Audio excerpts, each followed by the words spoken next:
അങ്ങനെ മൂന്നാർ ട്രിപ്പ് പോകാൻ പ്ലാൻ ചെയ്തു. വീട്ടിൽ നിന്ന് 5 മണിക്ക് ഇറങ്ങണമെന്ന് വിചാരിച്ചിരുന്നു. പക്ഷേ 6:30ക്കാണ് വീട്ടിൽ നിന്ന് ഇറങ്ങാൻ പറ്റിയത്. കാറിലാണ് കേട്ടോ ഞങ്ങൾ പോയത്. ഞങ്ങൾ റാന്നി പത്തനംതിട്ട വഴി അടിമാലി വഴി മൂന്നാർ ആ റൂട്ടാണ് സെലക്ട് ചെയ്ത് പോയത്. എന്നിട്ട് റാന്നിയിൽ ഇറങ്ങി ഒരു ബ്രേക്ക് എടുത്തു. അവിടെ നിന്നും ഇടിയപ്പവും മുട്ടക്കറിയും കഴിച്ചു. അടുത്ത് കഴിഞ്ഞിട്ട് ഞങ്ങൾ നേര്യമംഗലം പാലമാണ് ഈ കാണുന്നത്. പെരിയാർ നദി കുറുകെയാണ് ഈ പാലം പോകുന്നത്. ഈ പാലം നമ്മളെ ഇടുക്കി ഡിസ്ട്രിക്റ്റിനെ തമ്മിൽ പത്തനംതിട്ടയും തമ്മിൽ ബന്ധിപ്പിക്കുന്ന പാലമാണ് ഇത്. അവിടുന്ന് നേരെ അടിമാലിയിലെത്തി. അവിടെ നല്ല ഭംഗിയുണ്ടായിരുന്നു. പക്ഷെ റോഡ് പണി നടക്കുമായിരുന്നു എല്ലായിടത്തും. റോഡ് ഫുള്ള് പണി നടക്കുമായിരുന്നു. അത് കഴിഞ്ഞ് ഞങ്ങൾ നേരെ പോയപ്പോൾ വഴിയിൽ ഒരു വെള്ളച്ചാട്ടം കണ്ടു. അവിടെ ഒരുപാട് ആൾക്കാർ നിൽക്കുന്നത് കണ്ട് അവിടെ ഇറങ്ങി. അതാണ് ചീയപ്പാറ വെള്ളച്ചാട്ടം എന്ന് ഞങ്ങളോട് ഗൂഗിൾ മാപ്പ് പറഞ്ഞു. എന്നിട്ട് അവിടെ നിന്ന് ഞങ്ങൾ കുറേ മുന്നോട്ട് പോയി. ഞങ്ങളുടെ റിസോർട്ട് ഇതായിരുന്നു. ഞങ്ങൾ റിസോർട്ടിലെത്തി 1:30 ആയപ്പോഴാണ് അവിടെ എത്തിച്ചേർന്നത്. റിസോർട്ടിൻ്റെ ഫ്രണ്ടിൽ നിന്ന് നോക്കുമ്പോൾ ഈ വ്യൂ ആണ് നമുക്ക് കിട്ടുന്നത്. ചുറ്റിലും തേയിലത്തോട്ടങ്ങളും ഉണ്ടായിരുന്നു. പള്ളിവാസൽ ജംഗ്ഷനിൽ നിന്ന് നമുക്ക് റൈറ്റ് എടുത്ത് പോകുമ്പോഴാണ് നമ്മുടെ റിസോർട്ട്. ഒരു ഇട റോഡാണ്.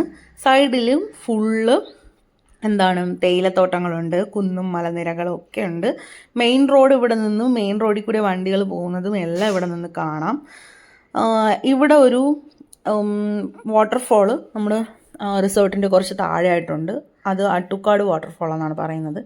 ഇതാണ് നമ്മുടെ റിസോർട്ടിൻ്റെ ഫ്രണ്ടിലും സൈഡിലും ഒക്കെ ഒരുപാട് തേയിലത്തോട്ടം ഇങ്ങനെ നിറഞ്ഞു കിടക്കുകയാണ്. അപ്പം ആ ഒരു കാഴ്ച കൊള്ളായിരുന്നു. ഞങ്ങൾ ഉച്ചയ്ക്ക് അവിടെ നിന്ന് തന്നെയാണ് ഫുഡ് ഓർഡർ ചെയ്ത് കഴിച്ചത്.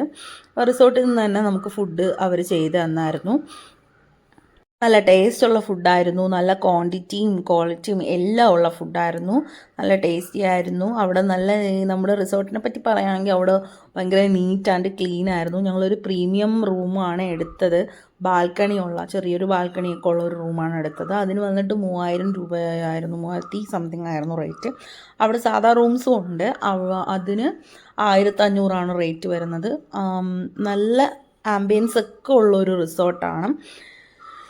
അങ്ങനെ തേയിലത്തോട്ടങ്ങളൊക്കെ. ഇത് നമ്മുടെ റിസോർട്ടിൻ്റെ സൈഡിലെ ഒരു ഭാഗമാണ്. അവിടെ കുറച്ച് ചെടികളും നല്ല ഭംഗിയാണ്. ചെടികളും ദൂരെ ഒരു കുരിശ്, മുകളിലൊരു പള്ളിയൊക്കെ ഉണ്ട്.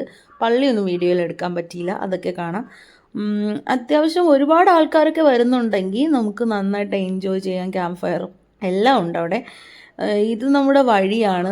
നമ്മുടെ റിസോർട്ടിലേക്ക് വരുന്ന വഴിയാണ്. നടുക്കൂടി ഇങ്ങനെ വഴി പോകുന്നു. 2 സൈഡിലും തേയിലത്തോട്ടങ്ങളുണ്ട്. അപ്പം നമ്മൾ വൈകുന്നേരം ആയപ്പോൾ നമ്മൾ പള്ളിവാസൽ ജംഗ്ഷനിലേക്ക് പോയിട്ട് നടന്നു പോയി ഒരു ചായയൊക്കെ കുടിക്കാമെന്ന് കരുതി നടന്നുപോയി. ഇതാണ് അട്ടുക്കാട് വാട്ടർഫോൾ. അത് നമ്മൾ ഈ വഴിയിൽ നിന്ന് നോക്കുമ്പോൾ തന്നെ അങ്ങ് ദൂരെയായിട്ട് കാണാം. ഈ റോഡ് താഴോട്ട് ഇറങ്ങിപ്പോയി കഴിഞ്ഞാൽ അവിടെ നമുക്ക് പോകാം. പക്ഷേ നമ്മൾ അങ്ങോട്ട് പോയില്ല. വൈകുന്നേരമായി. നല്ല രസമായിരുന്നു. നമ്മൾ പിന്നെ കുറച്ച് ഫോട്ടോസൊക്കെ എടുത്തു. രാത്രി ഫുഡും റിസോർട്ടിൽ നിന്ന് തന്നെയാണ് നമ്മൾ കഴിച്ചത്. അന്നത്തെ ദിവസം ഞങ്ങൾ വേറെ സ്ഥലത്തൊന്നും പോയില്ല. അപ്പോൾ ഇത്രയേ ഉള്ളൂ.